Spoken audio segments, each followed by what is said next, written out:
Outlook 2025 में आपका स्वागत है। नए साल में आपकी सही, सटीक और बेहतरीन निवेश की तैयारी। ईटी नाउ स्वदेश का एकमात्र लक्ष्य यही है और इसी के चलते इस खास सेगमेंट में बाजार के जाने माने दिग्गजों को हम जोड़ते हैं और उनसे उनका निवेश का नजरिया आपके लिए जानने की कोशिश करते हैं। देखिए, 2024 में बाजार ने अच्छा खासा प्रदर्शन किया, लेकिन नए साल में बाजार में रणनीति क्या होनी चाहिए? 2025 में मार्केट आउटलुक पर बात करने के लिए आज हमारे साथ LIC म्यूचुअल फंड के योगेश पाटिल जुड़ गए हैं। योगेश, स्वागत है आपका ईटी नाउ स्वदेश पर। सबसे पहले फेस्टिवल ग्रीटिंग्स टू यू।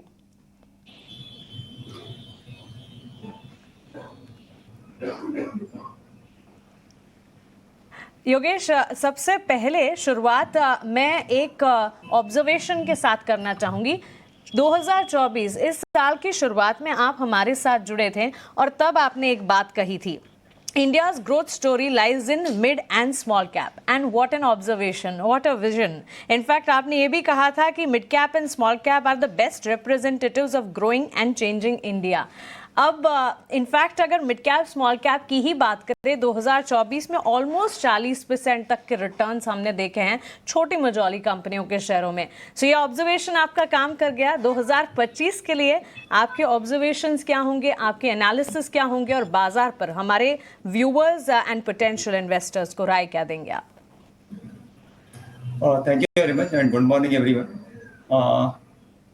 जो मैंने पहला बोला था अभी भी वही कंटिन्यू कर रहा हूँ मैं। ठीक है, कुछ सेक्टर्स में, कुछ सेगमेंट्स में आपको वैल्यूएशन पे ध्यान रखना पड़ेगा।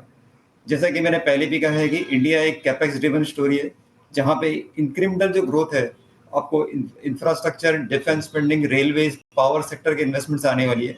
जैसे कि हमने देखा कि नॉमिनल जीडीपी हमारा रफली 10 to 12% ये रेंज में रहने वाला है, बट कुछ सेक्टर जो है सेगमेंट उनसे ज़्यादा ग्रो करेंगे। कुछ सेगमेंट जैसे कंजम्पशन है वो थोड़ा सा कम ग्रो करेगा, और कंजम्पशन में ब्रेक करेंगे तो बेसिकली प्रीमियम कंजम्पशन जो थोड़ा हायर पे ग्रो करेगा, और जो बेसिकली जो bottom of the pyramid consumption है या मास कंजम्पशन है उसमें शायद थोड़ा सा डिले होगा कंजम्पशन में।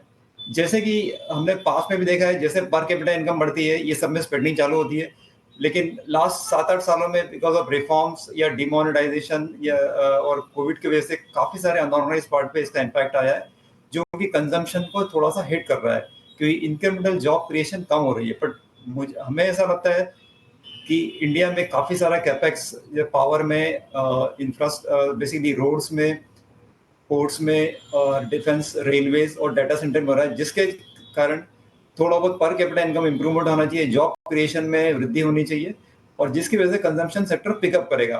तो coming to same point here कि मेजॉरिटी जो इंडस्ट्री लीडर्स होते हैं वो खाली मिड एंड स्मॉल कैप में ही अवेलेबल है, और इसके लिए आप देखेंगे लार्ज कैप में या तो इंडस्ट्री कंप्लीटली सैचुरेटेड है जहाँ पे ग्रोथ आपको लिमिटेड है, but small and mid cap में क्या होता है कि आप you are dealing with lot of inefficient player also, जहाँ पे काफी सारे कॉम्पिटिटर्स इतने इनएफिशिएंट होते हैं जिसमें मार्केट शेयर गेन का भी स्कोप होता है, और नए सेगमेंट जैसे कैपिटल गुड, इंजीनियरिंग, काफी केमिकल, लॉजिस्टिक्स, ये आपको स्मॉल कैप में ही लीडर अवेलेबल है, क्योंकि उनका साइज छोटा है।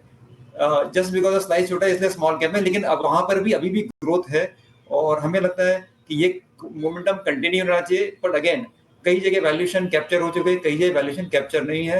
एंड अगला जो एक 2025 को जैसे आपने पूछा था, तो हमें ये भी ब्रॉड बेस्ड मार्केट शायद न चले, पर ये सेगमेंट स्पेसिफिक, सेक्टर स्पेसिफिक और स्टॉक स्पेसिफिक ही मार्केट रहेगा, जहां पे वैल्यूएशन और ग्रोथ को देखते हुए आपका रिटर्न्स जनरेट होंगे।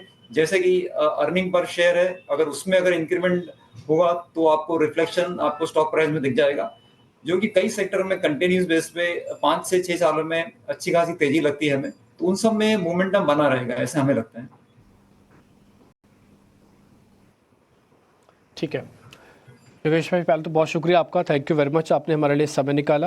आप सर डोमेस्टिक इंस्टीट्यूशनल इन्वेस्टर्स की श्रेणी में आते हैं, है ना, फंड हाउस भी है, म्यूचुअल फंड्स भी हैं, है ना, लेकिन आपका एक और बड़ा भाई बोलिए, छोटा भाई बोलिए, जैसे भी बोलिए, वो है FIs। वो भी इंडिया से नाराज क्यों है सर इतना? ऐसी क्या चीज़ है जो FIs को नहीं दिख रही है और DIs वालों को या म्यूचुअल फंड्स वालों को दिख रही है? जी, आपने बहुत अच्छा सवाल पूछा। देखिए, FIs जो होते हैं फॉरेनर्स होते हैं, ठीक है, आज नहीं तो कल उनको जाना ही पड़ता है, और उनकी जो एलोकेशन स्ट्रेटेजी बहुत डिफरेंट होती है। जैसे कि अगर मान लो किसी ने ब्रिस्क फंड में डाला हुआ है, या चाइना इंडिया, अगर चाइना उनको बेचना हो तो उसके साथ इंडिया भी बिकता है। तो स्पेसिफिकली उनका ऐसा कोई रीजन नहीं है मुझे जहां तक समझ में आ रहा है। बट अगर उनको उस पर्टिकुलर फंड से अगर रिडेम्पशन है तो उनको बेचना ही पड़ेगा। हाँ, इंडिया पे कोई भी आदमी, कोई भी एफआई जो है नेगेटिव तो नहीं है, बट कुछ हद तक उनको वैल्यूएशन पे कंसर्न है, जो हो सकता है कि आज नहीं तो कल उनको रियलाइज होगा और अपॉर्चुनिटी मिलेगी। एंड तीसरा जो बड़ा पॉइंट है, जैसे कि इंटरेस्ट रेट्स जो है वो यूएस में अभी भी काफी अट्रैक्टिव है यील्ड बेसिस पे। तो जैसे कि नया इलेक्शन के बाद नया ट्रम्प की नई सरकार आई है, वो डिसाइड करेंगे कैसे काफी सारे चेंजेस होंगे। तो उनको देखते हुए काफी सारे एफआई, जैसे ईयर एंड का भी व्यू लेते हैं वो लोग, नई गवर्नमेंट चेंज हुई उसका व्यू लेते हैं, और चाइना स्पेसिफिक अगर रिडेम्पशन आता है तो उसका कुछ हद तक अलोकेशन इंडिया में होता है, उसकी वजह से भी सेलिंग आती है। तो ऐसा कोई पिन पॉइंट करके मैं बोल नहीं सकता, बट मेजोरिटी रीजन जो मुझे लगता है यही है, क्योंकि ग्लोबली भी काफी जगह थोड़ा सा मंदी का माहौल है, और जिसके चलते में डेट टू जीडीपी हर कंट्री का ऊपर है। तो उनके वजह से उनके फंड्स की रिक्वायरमेंट को इंटरनल भी होती है, और किसी की लिवरेज फंडिंग है, किसी की हेज फंड जो कि लिवरेज की वजह से भी यूज करके इन्वेस्ट करते हैं, तो उनका भी इम्पैक्ट हो सकता है। बट एज ऑफ नाउ मुझे फंडामेंटली इंडिया स्पेसिफिक कोई ऐसा इशू नहीं लगता मुझे। हो सकता है उनका कंट्री स्पेसिफिक या लिवरेज स्पेसिफिक या अलोकेशन स्पेसिफिक रिस्क हो उनका।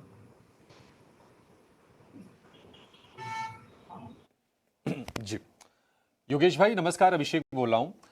आप एक फंड हाउस को रिप्रेजेंट करते हैं, देश का बड़ा ही रेप्यूटेड फंड हाउस है और तमाम लोग आप पर यकीन भी करते हैं योगेश भाई।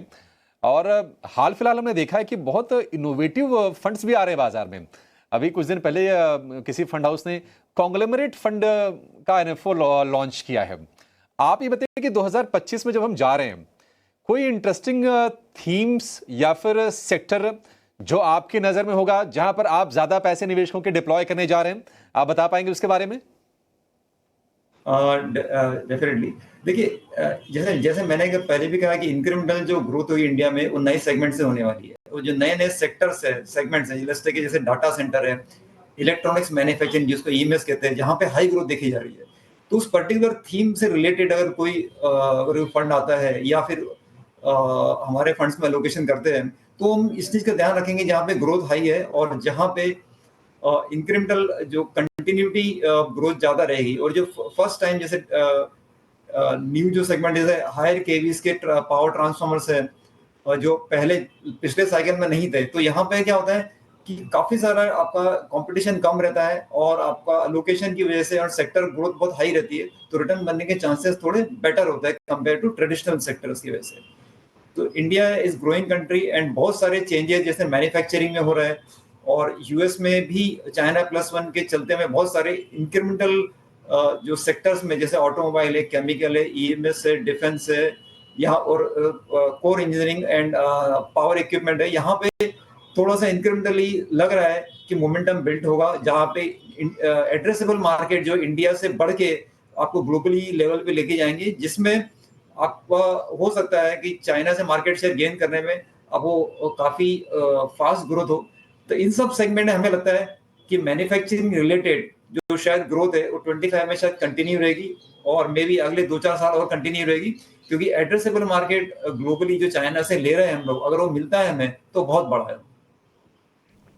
ये बात सही कही आपने। और Yogesh ji, in fact global market का इम्पैक्ट इवेंचुअली भारतीय बाजार पर कई सारे क्षेत्रों की अगर बात करें तो पड़ता है, और ऐसा ही एक स्पेस है आईटी सेक्टर।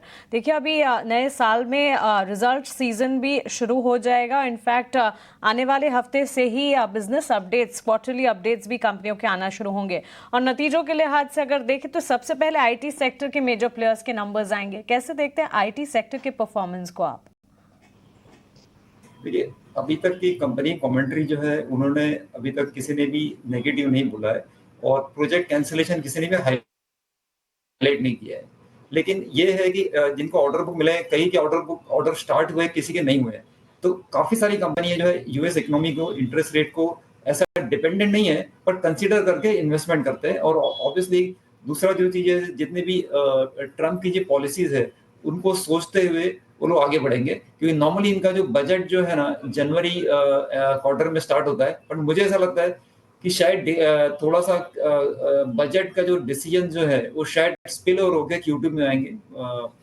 लेकिन एज ऑफ नाउ हमें आईटी ठीक लगता है, ऐसा कोई हम लोग नेगेटिव नहीं है, थोड़ा सा पॉजिटिव है आईटी में कि काफी सारी कंपनी जो बड़ी कंपनी है पिछले 1.5-2 सालों से रेवेन्यूज नहीं ग्रो हुए, ऑर्डर बुक बढ़ते जा रहे हैं एंड हाल ही में हमने कई कॉर्पोरेट्स के आउटकम सुने हैं जो ठीक ठाक लग रहे हैं हमें कि ऑब्वियसली काफी चीजें बॉटम हो गई है और यहाँ से हमें कमेंट्री इंप्रूवमेंट ही नजर आती है।